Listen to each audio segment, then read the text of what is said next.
This is a new voice for a new Scotland.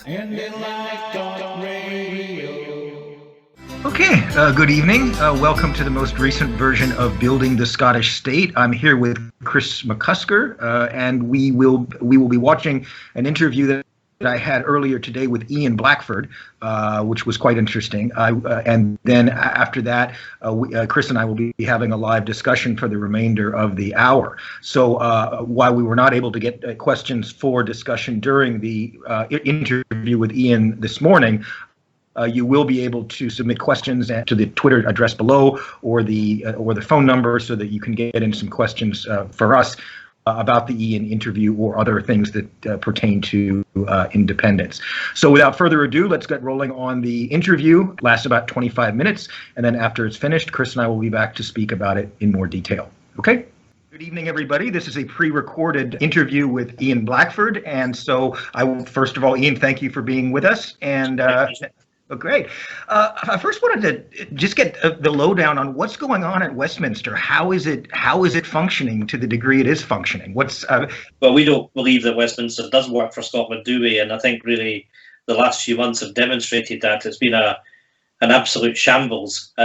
Westminster has to come into the 21st century, and the fact that we can vote electronically in the Scottish Parliament, but the shortcomings of Westminster have been absolutely exposed with the absolute shambles of failing to observe social distancing and the queues for voting coming right through Westminster Hall out into the green. A parliament that's not fit for purpose. That really demonstrated it, led by Jacob Rees-Mogg, of course, the member for the 18th century, as he's often called. It is a shambles because we had to show leadership. We had to show that we recognise the scale of the health emergency. And we ought to have been doing what we were asking everybody else to do where they could do, and that was work from home. And so we've arrived at a situation which is less than perfect, where we've got a number of members that are down in Parliament because if we want to speak and debate, we have to be there. We can ask questions, we can participate in statements, we can now vote, but only with a proxy.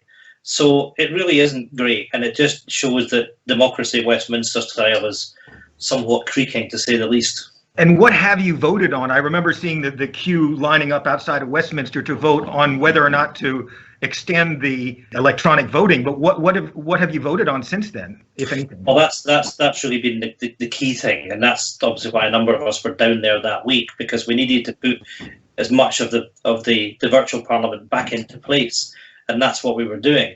But these Tories seem to think that it's better to have people in Westminster than it is people participating from the safety of their own home. I mean, it really is ridiculous, because when you talk about the Parliament chamber, you're limited to having an absolute maximum of 50 members in. So it's not great, and it does just demonstrate how Westminster's out of touch. But Mark, I mean, I know there's been a debate about what we should be doing, whether we should be there or not, but I would just say to people that we do have to hold this government to account, and there's a real job, a real challenge that we have through this, because of course it's not just a health emergency, it's an economic emergency. Mm-hmm. And the fact that the deficiencies in the furlough scheme, the deficiencies in the self-employed, the lack of a guaranteed basic income, the fact that so many people are falling through the net, we have got a responsibility to shine the light onto that stuff, and also I think to demonstrate that because of the powers of the Scottish Parliament, think what the COVID crisis has shown, just as Brexit did, which doesn't give us the powers that we need in order to protect the interests of the Scottish people. So we need to be there to make these points. And you've seen, whether it's been the First Minister, the Finance Minister, or myself, we're pushing for more powers so we can make sure that we can kickstart the economy as we come out of this, that we can make that evolution towards a greener Scotland, a fairer Scotland. So there's a job to do. And until we're independent, unless the party takes a different view, then we need to make sure that we're represented at Westminster. Regarding Brexit, at the end of the month, just in a few days, that normally the UK government should have asked for an extension if by the end of the month, and assuming they don't, that pretty much guarantees a hard Brexit. Is that your understanding? And is it possible to make any provision with Europe to perhaps remain in the single market or customs union, or is that a possible scenario? Well, of course it is, because staying in the single market and the customs union is the least worst option, and that's what we should be pushing for. look, at the end of the day, you're right, there is that kind of cliff edge of the end of June, but the ultimate cliff edge is the one at the end of December, because that's when transition ends. And in a sense, what the UK government are doing are playing a game of roulette. They actually do seem to believe that they can get a deal, but the point is that there's no evidence that backs up that assertion. And a failure to get a deal would mean that there'd be an enormous risk to the Scottish economy. And that's why it's sensible, why we're leading the charge, that there has to be an extension to the Brexit process. I mean, if you just take one example, let's think of the shellfish fishermen that through the COVID crisis have had the closure of their markets in Europe. They've just had a taste of what could happen if we don't get a deal with Europe as we head through the rest of 2020. So the stakes are high. And at a time where we've had the COVID crisis that's giving us the biggest recession that we have had in living memory, with a threat, I have to say, of a depression on top. The fact that the UK government is prepared to threaten the livelihood of our citizens, because that's what they're doing, by not affecting a decent trade deal, is the height of irresponsibility. So we've got a job to do to make sure that we highlight all of that. But, of course, we need to continue to make the point that if we want to save Scotland from this shambles, then we need to make sure that we have that independence referendum, that we have the exit route out of the UK to a position of safety, and that's an independent Scotland being in the European Union. Okay. Well, I wanted to actually propose a scenario that could function. As we know, we have the Plan A with under a Section 30 order, but that I don't think that has any evidence that it will be granted by Johnson or anybody else for the time being. Then there's the Plan B, supposedly, of next year's Holyrood election, where if they would get enough, that would be a mandate for independence. But I've sent you the digitalcovenant.scot site that we've did for having a blockchain online petition. And this is actually the fruit of the 500-mile mark that took place a couple of years ago, where my colleague Nicholas engaged himself to deliver a blockchain capability. And this is actually what we've done in this digital covenant. And what I'm suggesting is that maybe a possible scenario, I mean, this is up and running, we're getting signatures, and if the Scottish government was able to commit that once we reached a certain threshold of signatures, that would signify the end of the union. And I think that this approach would have certain advantages. First of all, it would allow Nicola Sturgeon to keep the promise that she would hopefully have some type of plebiscite in 2020. It can be done, it's already going, and if we got full input from the Scottish government, saying that they would respect that if it reached a certain number of signatures, that would allow, again, Nicola Sturgeon to keep the promise to have something in 2020. It could be done before Brexit, in the coming months if we can get, say, 3 million signatures. It would be much less expensive than the traditional referendum, because in 2014 it cost over 15 million. And the price of the cryptocurrency for this, which is largely self-financing, is about 500,000, and it's already in place. So I wanted to suggest that to you. And do you think that could be a way that we could achieve independence with, based on things that have already been committed to, and in this blockchain petition, which is irrefutable, very rigorously conducted, in that we assure all this, we have a check of identity, we make sure that they have the proper credentials. Do you think that's something that could be done? Well, look, I mean, I would always encourage people to think creatively about opportunities that can be grasped. But let me say this to you, Mark. We're obviously at the moment living through the scale of the COVID crisis. And obviously we've said that first and foremost, we've got a responsibility to try and protect the health of the population. Secondly, of course, we've got to make sure that we can recover economically from this crisis. And for my friends and colleagues in government in Edinburgh, that has been the immediate priority. But I put that in the context of the immediate priority. I think it's obvious that everything that we've seen for us emphasises the need for Scotland to have the powers of an independent country. And I can say to you that work is continuing to shape those arguments. So, for example, the Social Justice Commission is meeting and doing good work.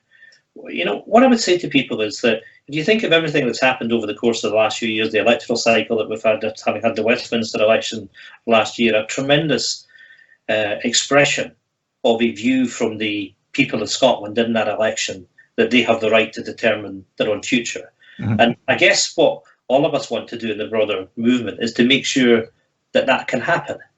And when you have all this talk about Plan A, Plan B, and all the rest of it, I'd simply say to people that Plan A has been working insofar as what we've seen is an increase in support for independence, and indeed a increase in support for the SNP, because whilst the Yes movement has breadth and depth, it's still the SNP from an electoral position. It has to be the one that has to be in the vanguard of making sure that we can deliver this with that support across the whole movement. And I'd simply say to people that if you look at what's happened, and everyone that's kind of been looking at different scenarios, even to the extent of saying dissolve the union and all the rest of it, what we've got to keep in mind in all of this is that we need to win the hearts and minds of as many people as possible. We need to create this consensus that the natural position, the default position for the vast majority of people in Scotland, that they want our country to be independent. Now, if we're honest with ourselves, it's only over the course of the last few months that we've gone into a situation in the polls that there's a consistent majority for independence.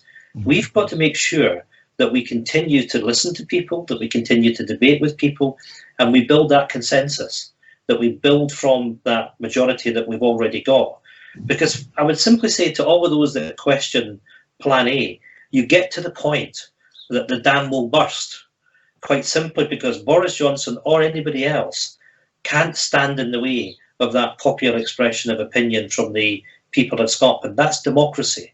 Now, the reason that I believe that is because if you think of all the alternatives, and I can see your Catalonian flag in the background, but I'm sad to say that everything that the Catalonians have gone through, that hasn't taken them any closer to independence.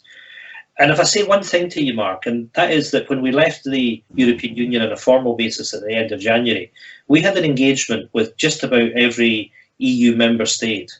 And the goodwill which is shown towards us is quite phenomenal. Mm-hmm. That people recognise the position that we're in. They're almost willing us to succeed, if I can put it that way. But what I'd say to people is that as we go on this journey, and we will win, we will have that referendum, we will win that referendum, that we need to have the international recognition, which is essential in us delivering success. And that's why what's often referred to as the gold standard is the right way to do this. But, what I find interesting is that there are lots of people that have come to us over the course of the last few years, weren't on side with us before. And people, quite frankly, are not impressed when they see a UK government stand in the way of democracy. Mm-hmm. We've got to continue to win the hearts and the minds. We've got to build that big tent that we've got. We've got to build support for independence. None of us are closed off to other ways of doing things, but I'd simply say to people that Plan A is the best route. Now, okay, we want this to happen as quickly as possible. And of course, we're looking forward to the elections to the Scottish Parliament next year. Let's make sure that there's a tsunami for the SNP. And nobody, Johnson or anybody else, can stand in the way of Scotland having a democratic right to choose its own future. But appeal to people right through the movement, and I understand the frustrations, I really do, but I appeal to people to stay with us. This has been a long, long journey. You could argue about where the starting point was. Is it the Scottish Home Rule Association in 1882? Is it the formation of the SNP and all the rest of it? I mean, I've been part of this movement since the 1970s. My grandfather was an early member of the SNP. This has been a long journey. The end is in sight. But the one thing that we must have unity, because our opponents will pick us apart if we don't focus on that delivery. And I have to say respectfully to everybody, please support the plan that the First Minister, that the government has. I firmly believe it will deliver for us. But how do we get around if they don't grant a Section 30? What I'm suggesting with this is that it's a verifiable way of measuring support, through a petition, a verified blockchain petition that is in effect right now. And what I'm suggesting is that if the Scottish government were willing to say, if we get a certain number of signatures, then we will verified measurable support for independence. And it's perfectly democratic. There's nothing illegal about it. No, and I'm not putting people off coming forward with initiatives and ideas, and that should be encouraged. All I'm saying to you based on what I said about the EU member states, doing things through the constitutional route is by far the best way to do it. Mm-hmm. But I will say to you, there comes a point that Boris Johnson or anybody else can't continue to say no. But the obligation we've got collectively is to build that confidence in Scotland being an independent country, build that support. This will become unstoppable. I do urge everyone to give us the time to show that we can deliver on that plan A, that the demand for a Section 30 order will become unstoppable. We will win. What are the possibilities of getting, for example, universal basic income? I know that Sturgeon has provided, ideas for that, but ultimately does it not depend on the UK government, who is unlikely to grant the authority to do that, or how do you see getting over these powers that is absolutely vital? Mark, absolutely, it's a fundamental question, and I can tell you that the Social Justice Commission are working on this. They're looking at this as we speak. Of course, there are pilots that the Scottish Government is putting in place, but you're absolutely right. For us, I mean, we have a burning desire to create that fairer society, to create opportunities for people, to make sure that the safety net works in the way it should. That's very different from the UK government, even to the extent we talk about social security, they talk about welfare, and that says it all about the differences. And you're right, there is not support for universal basic income from the Conservatives. We'll continue to work on it. We'll work on a cross-party basis. I've asked for a meeting with the Chancellor to discuss this. But if we are to deliver that society which is rooted in fairness, it's rooted in the principle that society is only as strong as its weakest link. We can't deliver that in the UK. The only way we're going to deliver that is through Scotland becoming an independent country. And this comes to the heart of the argument in many ways, and it's the appeal that we need to have to people that haven't been with us in the past. And we're asking them the question, what kind of country do you want to live in? We don't want independence for the sake of it. We want independence because we want to change Scotland. We want a fairer country. We want one which is based on delivery of sustainable economic growth. It has to be based on a green future where we accept our climate responsibilities. It's really just a question of how we get it, and I know that there's a lot of people who are really nervous, and genuinely worried about, a no deal Brexit in December, and then maybe and then being ripped out of Europe completely, only to maybe there will be a tsunami of support in the next Holyrood elections, but. Again, I think there's a lot of concern about people that what if it doesn't work? I mean, are we stuck in a post-Brexit UK forever, or is? If you look over the course of the last few months and just look at the commentary that we've seen on the reflections on the leadership that our First Minister has given over this crisis, and contrast that with the Prime Minister in the UK, and I mean, obviously, I'm talking to a lot of constituents. Sure. And I'm amazed at the number of people that have made that reflection, that we've had true leadership from our First Minister. She's got like 80% approval rating, something like, even among Conservatives, she gets exactly. So therefore, I mean, so we have to have that conversation with folk that perhaps have been reticent about supporting us in the past. Trust us. Let's put this in the context that the Scottish Parliament's been with us for just over 20 years. It's a short period of our nation's history, but my goodness, Scotland has changed for the better. It's about people having the confidence to come with us, Mark. Yeah. And I would just say to people, please stick with us. Please give us that time. We will win this. Absolutely convinced we will win this. We must hang together. And it has to be, and I've got to say to people, because I know there's the issue about what happens with the second vote, but I'd say to everyone that the potential success that we have now was based on the SNP going into government in 2007. The reason that we went into government in 2007 is because we won a sufficient number of list seats, and that last seat that tipped us over the edge was Dave Thompson winning the seat in the Highlands and Islands. We need people in this election, the one that's coming up, to give their support for the SNP is the key that will unlock the door that will deliver that independence for us. What do you see as the powers that the Scottish government really needs in order to to navigate this crisis and get there's again more fiscal powers, the ability to create a universal basic income. Well, what other powers do you see as necessary for? Yeah, well, I mean, I don't mean this in a flippant way, but I mean, I can't help and hear you put the question, thinking of the statement from Bill Clinton many years ago: "It's the economy, stupid." Mm-hmm. And it really is the powers to make a difference for people. So, I mean, we've had this week Benny Higgins' report. And there's a lot of good stuff which is in that about the need, the necessity of the government to be able to take stakes in companies, because we need to have an investment-led recovery. Mm-hmm. It has to be about that transition that I was talking about to a greener economy. So we need the powers to borrow, but we need the powers to invest, because, I mean, if you look in the rear-view mirror, we've been constrained by the fact that we haven't had sufficient economic growth in Scotland because, quite frankly, if you look at what's happened across the UK, right across the Western world, there's been a shift towards an increase in dividends, an increase in share buybacks. We haven't seen the investment which is necessary to drive the growth in productivity, to drive higher living standards. The government's going to have to take its responsibilities of laying the architecture to allow that to happen. But we can only do that. We can only help shape and create these opportunities for people if we've got the powers to do so. Mm-hmm. Do you see getting these powers while still in the UK? I mean, is it just completely futile to, to try to get the powers just because they're not going to, maybe they're just not going to give them?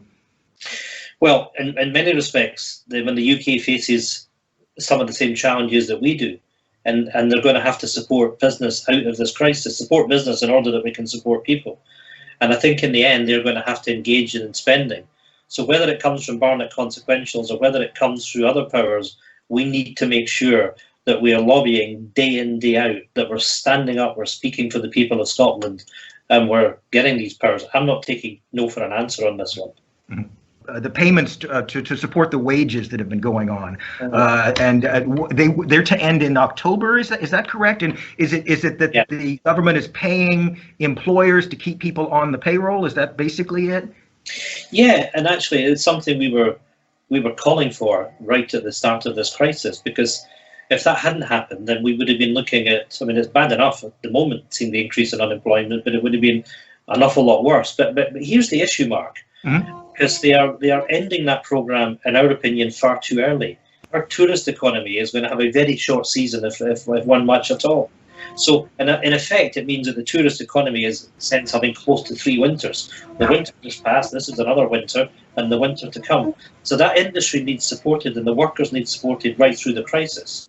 Yeah. And that's what Westminster is failing to do. Mm-hmm. So the price that we will pay, and the cut-off period, for being on the system and having been listed with HMRC was too early. Mm-hmm. And a lot of people that had job offers, a lot of people that actually started work, were not included in the system, and that was a disgrace. And the Chancellor refused to accept responsibility to make sure that nobody was left behind. And that comes back to the point about universal basic income. For us, everybody had to be looked after, and the Chancellor took the view that if people weren't getting the financial support, then they could look at universal credit. What a disgrace. What a way to look at this. We are responsible for shutting down the economy. We need to make sure that people were supported. Too many have been left behind as a consequence of the Chancellor not accepting his full responsibility. I apologize for the noise, but we have one final question. What does Ian think of the Martin J. Keating's court case about the right for the Scottish Parliament to set the Scottish referendum? Well, ultimately, the powers that we are asking Westminster to deliver is that it's right that the Scottish Parliament should choose the timing of any independence referendum. But that should be a power that sits with the Scottish Parliament. We're seeking to have that power transferred. So, I mean, I respect the right of anyone to back up the arguments that we're putting by looking at legal routes, but what we're concentrating on is the political argument. Given the noise, I'll leave it there, but thank you so much, Mr. Blackford, for being with us this morning, and I hope we can talk again soon. Yeah, thank you. My pleasure to be with you. Thanks very much. Okay, so thanks for watching the interview there with Ian Blackford. So what did you think of what he said? Were you in agreement with most of it?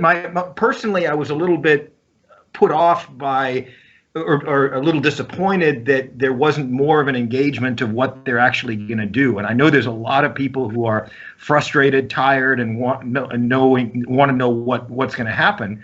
and are concerned about a no-deal Brexit. And as I pointed out in the interview, what happens if there's no Section 30 and we're dragged out of Europe and we're stuck in post-Brexit UK hellscape? How do you see it? First of all, thanks very much for inviting me on, Mark. I really appreciate it. My analysis of Ian's interview, and I have a lot of respect for Ian, he gave stock answers to some very stock questions. I know it's frustrating for an awful lot of indie activists not to hear somebody go off-piste, shall we say, from what the First Minister is advising. There's a lot of socialist values within what Ian is saying. However, I'm struggling to see how those socialist values could be put into practice. Well, certainly while still in the UK, I think that a lot of people are feeling like the UK is not going to give a Section 30 order. They're not going to give any additional powers. And I hope that what Ian says is correct, and that there is, I'm sure there is a surge in, I know there is a surge in support. I know that there is a majority in favor of independence, but what's to stop the UK from blocking it for the indefinite future if we don't take a different path? Off camera, I was privately chatting with your good self. My son has finished his BA in political science, and I was chatting to him about the fact that there is possibly, I don't know the timescale, but there is possibly an appeal that Scotland could make under the Human Rights Convention. And the fact that we are being obviously denied our democratic right to be independent. And I think that would be more reinforced if we have a further majority.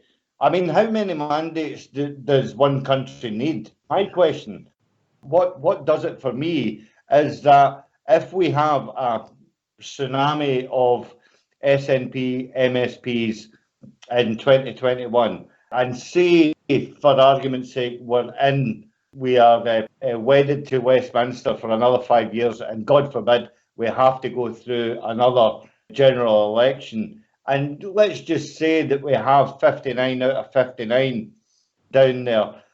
It is not Boris Johnson that we are fighting, it is the British establishment. Yeah. And if you look back at the partition in India and you see how hard that was and how grudgingly it was given to them. And Ireland, of course, as well. And Ireland as well, of course, yes. The other thing that indie activists have to recognise, and what, again, I agree with Ian, is that we have to work as hard as we can to draw a consensus.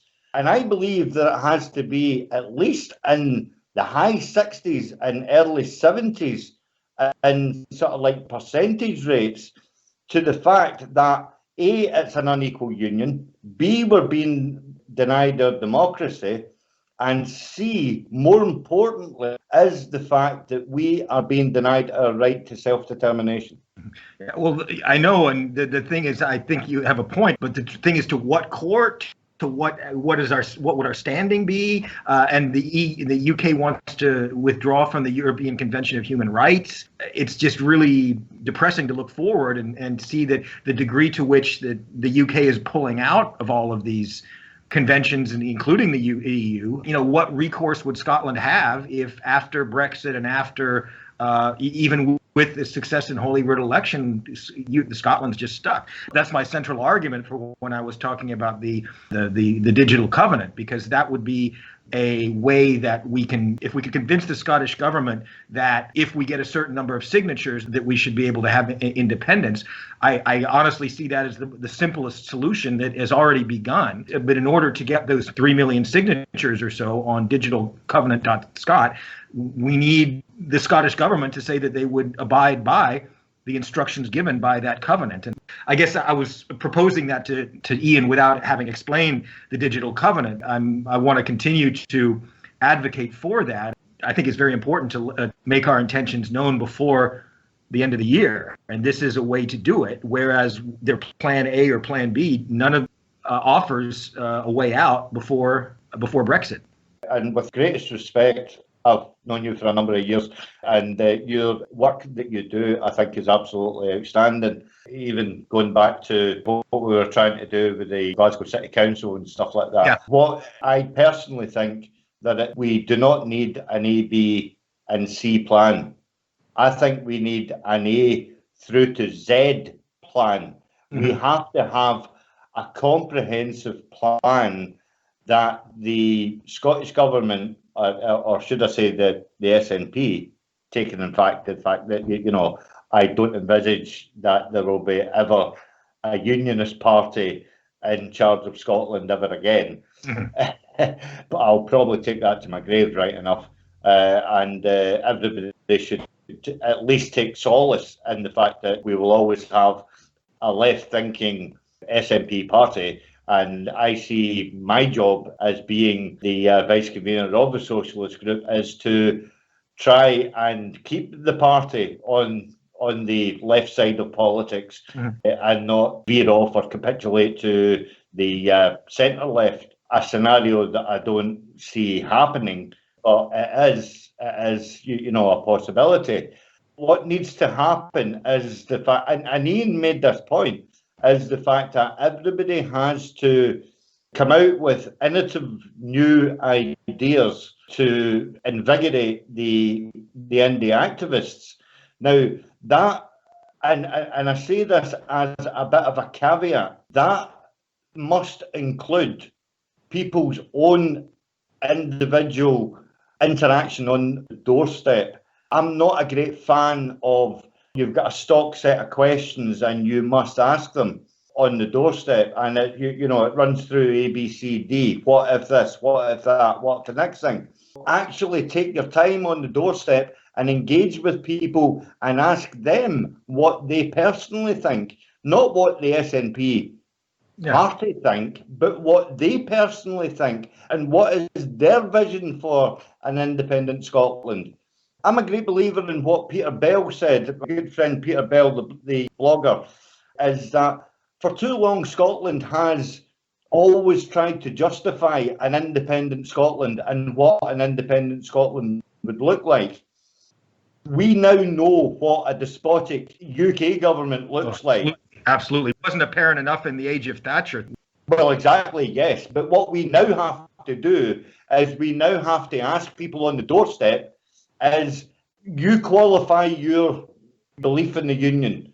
You tell me why it is so benevolent to Scotland. Yeah. Well, the difficulty is we're in the middle of a pandemic, and we can't, even if there were to be a referendum in the traditional sense, they can't be the campaign. And that's why I'm keeping going back to this idea of the digital covenant, where people can sign online. The Scottish government wouldn't have to do anything other than engage to respect the orders given by the covenant, and it's up and running. If we got serious buy-in from the Scottish government, again, just saying we'll respect the outcome once a certain threshold of signatures is met, then we can take care of it. The Scottish government can get on with the coronavirus crisis. They don't have to be as distracted by it. But I mean, I think this is just an absolutely ideal situation or a framework for. I'm not shutting your blockchain down. I think it's a great idea. I just try to get in the plugins right now. So yeah. To explain to people what we're doing. And what you have on your side, Mark, is time. Unfortunately, we do have to wait for 2021. We do have to wait for that election. And we do have to see what the Scottish Parliament is going to consist of. Whether it's going to consist of a majority of SNP MSPs, which I think will probably happen. I would like to see more Green MSPs, and I would also like to see an independent Scottish party as well. So I'm looking for three things here within a healthy democracy, because if you look at it, and I urge people to just think about this for a second, that at this moment in time, we only have the SNP and the Greens. And in Holyrood, we have the Tories, overtly unionist. We have the weather vane of the Scottish Labour, who I would say slightly unionist, but there's a couple of switherers there. And then we have the Scottish Lib Dems, who doesn't know if it's New York or New Year. Mhm. Because we've been having warm words from Willie Rennie that he is. I was shock horror to find out that he was in favour of UBI. Willie Rennie. Yeah. Okay, all right. Willie Rennie is 100%, with UBI. That then leads to a whole load of questions as to Willie Rennie needs to answer. As the fact that if he supports UBI, he has to support the mechanisms in order to get it. Absolutely. The only mechanisms in order to get UBI is to have the fiscal powers devolved from Westminster to Scotland in order for us to start a UBI. I just don't see that happening. That's the conundrum. I'm just one of the comments, Robert Knight on Facebook, no matter how excellent our arguments are, the Tories will just sit there resolute and ask, what are you going to do about it? Then what? That's my real concern that caused somewhat of an angst when I spoke to Ian earlier, because it's almost like you have this, it's almost like a prophecy. It's prophetic based, independence rather than what are we going to do about it if they say no. And of course, I know it's in the context of the coronavirus, absolutely, but I think that's a great source of concern for so many people, and especially after Brexit, when any constraints that the UK may have had before within the EU was completely gone, and we'll be getting chlorinated chicken, and the whiskey brand will be sold off to the Peruvians or something like that, and it's just deeply worrying. I don't know, maybe at a certain point the EU will step in and say, look, if you want to have a referendum, we'll respect it. That may be in the cards, and because as Ian was saying, there has been a lot of communication between the Scots and the other EU nations. There's a lot of goodwill. They just want to see how Scotland can get out. But I think people would be very much relieved to have some clarity on that, if there is it, and that may come in the coming months. I don't know. I would have expected it to come like really within a couple of days, because normally at the end of June there was supposed to have been a decision about whether or not to prolong the extension period, but apparently that's been pushed to October. So now Barnier said that it's in October that is the moment of truth, rather than just within a week. So maybe that stretches it out a bit, but I just don't trust the UK government at all. I personally don't trust them. Seeing as how you were doing a shameless plug for your blockchain, I'll do a shameless plug for my Twitter feed, which is sure. Nicola's #1 comrade. And I shared an article from, I think it was The Guardian, and it highlights the fact that 3 of the devolved nations, a majority, I might add, of the 3 devolved nations asked the UK government for an extension to Brexit. Yeah. And that one UK government knocked it down. And I know it was a long time that I went to school, but 3 to the power of 1 does not work. You're assuming you're in a family of equal nations, which obviously... Well, of course, yes, aye. But 3 over 1 is a majority which has been clearly denied by the UK government, and bearing in mind the fact that one of those majorities actually agreed with the government in the first instance, right? And now they're reflecting the fact that due to the coronavirus pandemic, leaving the EU would be fiscally damaging to their own economy. Mm-hmm. So again, we have an issue which the Northern Ireland Assembly and the Welsh Assembly could possibly draw on the conclusion that this is a denial of the human rights. Yeah, I can't get away with it. Maybe it's because I've got experience in humanitarian issues, but we are being denied our democratic human right to exercise our voice in a democracy. I absolutely agree that the problem is that how is it justiciable? Where do we go beyond pleading with the UK to get this resolved? Which is why I think that your work on the blockchain should continue. Oh, absolutely, absolutely. And you should garner support from the indie activists and non-indie activists as well, people who actually can see that there is a deficit in democracy within Scotland at this moment in time, should be signing up to this as well. And then I'll add in that caveat that you have time on your side before, what is it, March or May next year that the Holyrood elections are? Is it April, I think? April. Because of lockdown, my months are absolutely all over the place. Thank God I don't have a wife to remember her birthday. So, my point is the fact that, ideas such as the one that you've got running shouldn't run out of steam. And, dare I use that wonderful Labour word, it should garner momentum.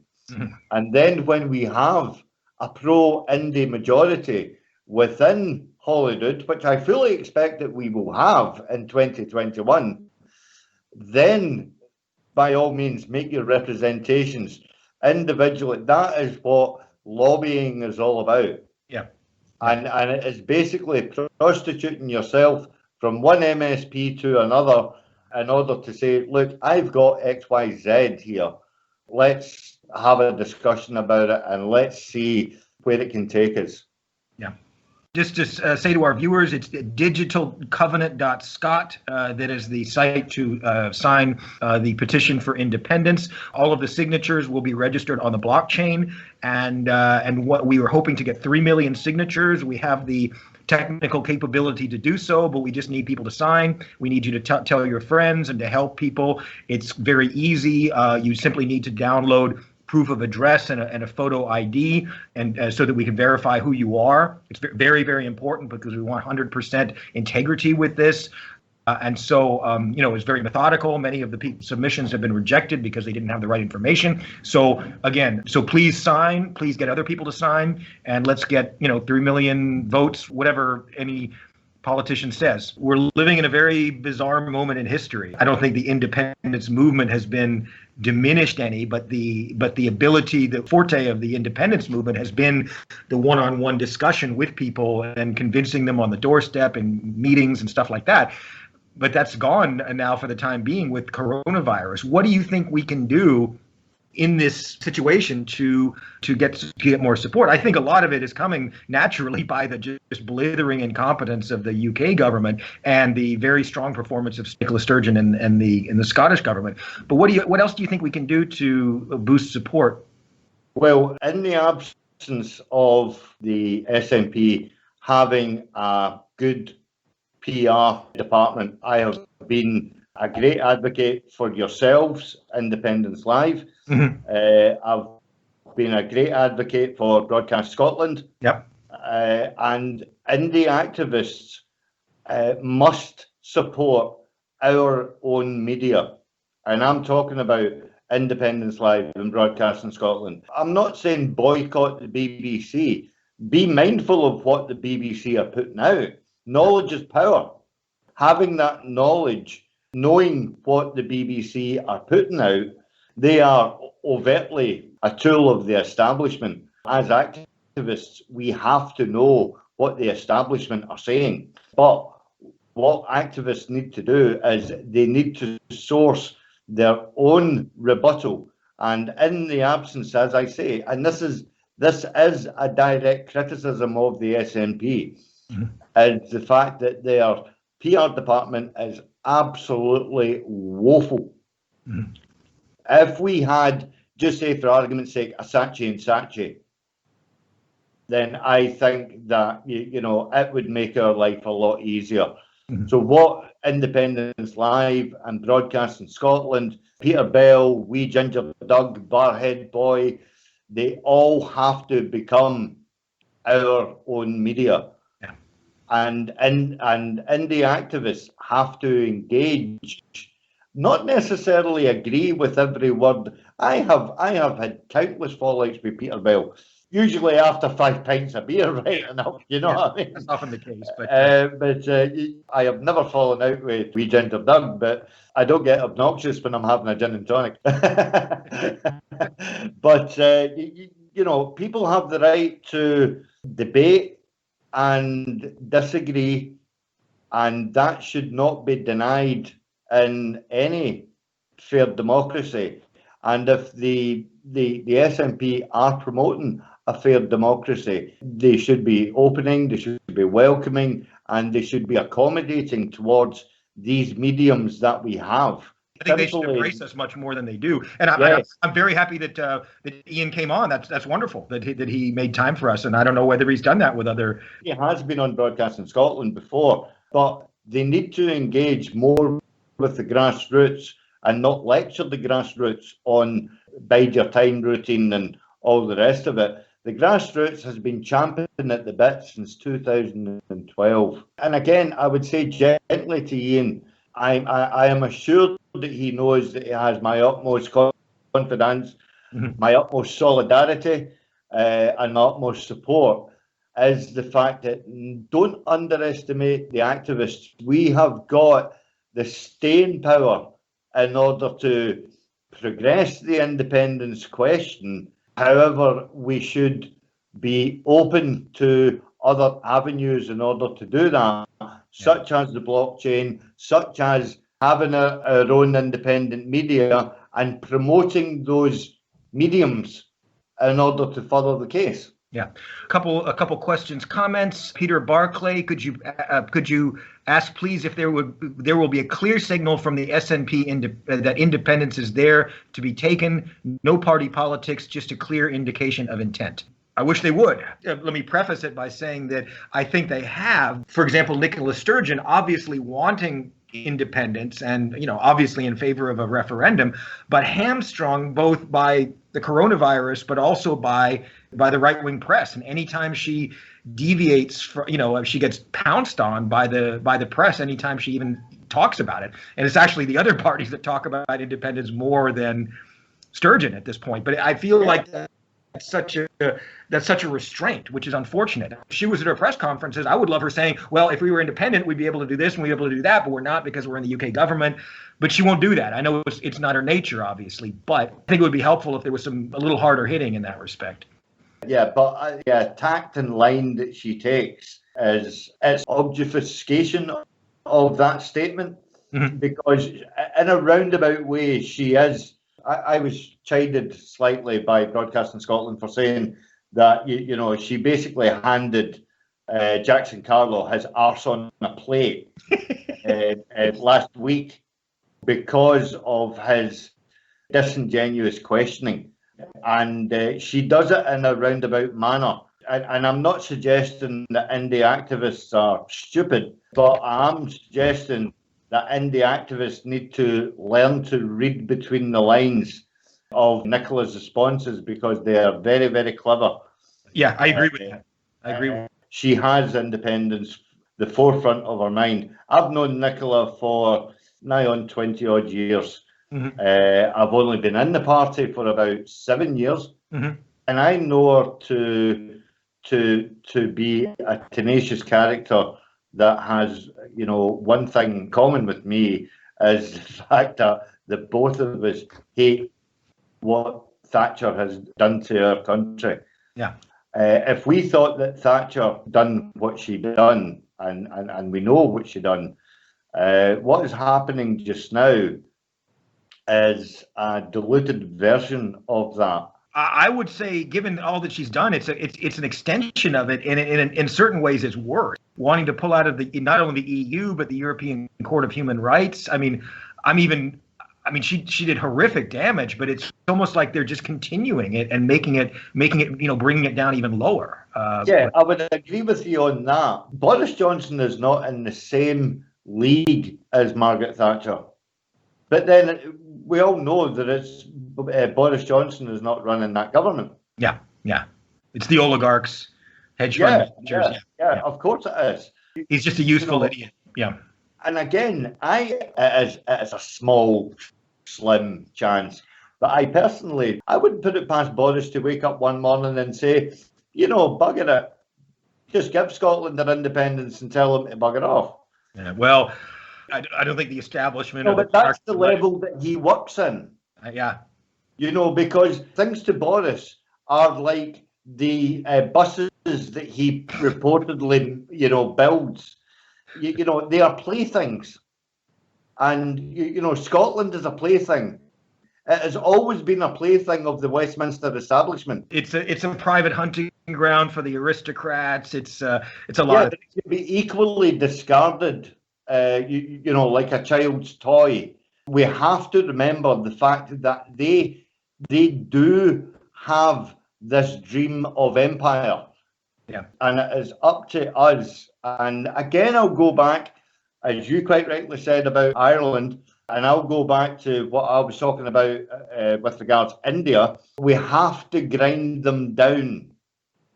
That is the only way that they would possibly give us the Section 30 that Ian and his colleagues desire so much. That was militarily with lots of guns and death. I mean, Scotland, I would hope, would not have to go through that. But anyway, we've only got a few minutes left, so I wanted to get on to a couple other things before we say goodbye to our audience. Neil Macaulay, can we present the digital covenant directly to the UN? Yes, and international law does not say anything regard to unilateral declarations of independence.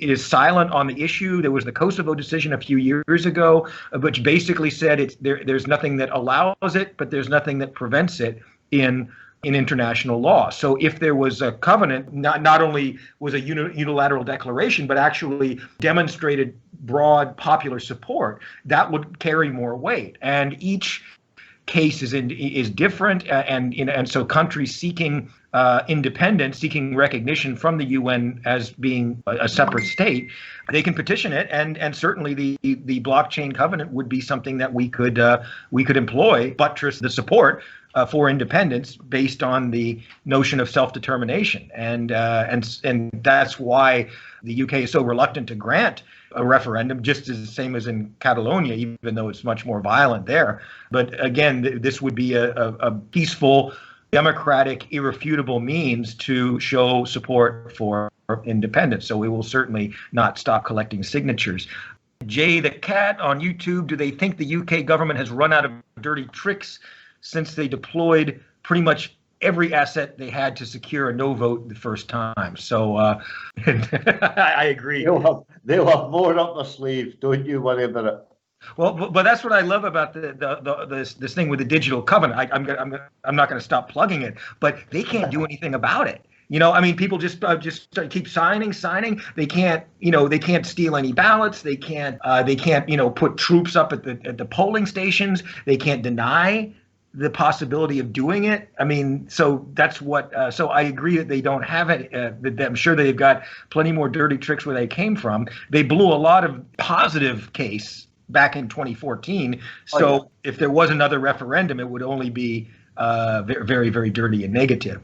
That's why I then go back and say to the people on the doorstep, you must qualify your union to me. Yeah. You have to convince me that your union is working, because I know different now. Mm-hmm. And again, being very respectful to these people on the doorstep, we have to point out, and you will well know this, Mark, is the fact that whilst being a fervent unionist or a fervent Republican, irregard of where you live, be it in Brittany and France, be it in Catalonia and Spain, or Berlin and Germany, you have that right to be a different nationality living in a different country. Sure. When you travel to Germany or when you travel to France, you don't automatically become French or German. No, it's how you feel. Yeah, exactly. So if you think that you're British and you're in Germany or you're in France or you're in Spain, then you are British. Personally, when I travel, I'm Scottish. Yeah. and that is it. These people can be living in Scotland in an independent country, and they will be more than capable, and they will never be decried to make their point for the union. Yeah. That is what a democracy is all about. Agreed. Another one that this is an interesting one because we were just talking about this before we got on air. Please discuss the subject of a new party. How would it work? List votes, etc. So we were talking about that, and you were saying quite rightly, I feel that we, if there is going to be another party, there needs to be one. There should not be 5 or 6. Expand on that. I mean, because you know more about it than I do. But what are they talking about? Is it several different parties, and how would that work? At this moment in time, I believe that there are several different parties, and we have to start with the Greens. And the Greens are an established, credible, recognised party. Then after, you have got the SSP, or whatever Tommy Sheridan is calling his party now, Solidarity, or you then have the possibility of Rise. You then have the possibility of the Scottish Alliance, I think they're called. And you then have to question the credibility of all these individual parties. Now, there is another party that has come out, which is the Scottish Independence Party, or the Independent Scotland Party. Or the Scottish Independence Party of Judea. yeah. You'd even be Tooting Popular Front, going back to Citizen Smith in the 70s. I am a personal friend of Colette Walker. She was an activist alongside me in the SNP. She is a prolific disability rights campaigner. I have the utmost respect for her. But as I say, and having discussed this with my newly qualified son, that the hold the hunt system could be broken by one party, not 6. If you look at the 800,000 votes were on the list that were hoovered up by the SNP, they got 4 MSPs on the list. Yeah. Stands to reason if you get, just for argument's sake, the SNP get 200,000 votes on the list. Chances are, because of the formula that's applied, where you get 1 seat, it's then multiplied by X amount of votes, and and it's multiplied once, twice, 3 times.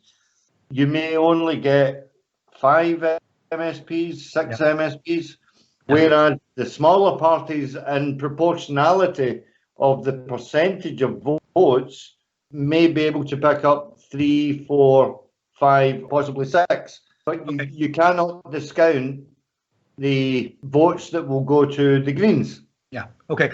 Listen, we need to wrap this up because we've got another show coming, the Two Old Heeds, starting in a few minutes.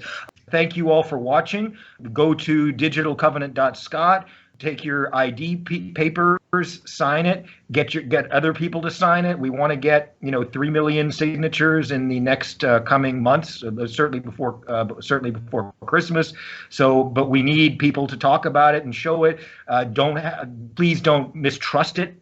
It's myself and other very dedicated people who have put this together over a period of months, so that Scots can irrefutably demonstrate their support for independence, completely separate from any government referendum.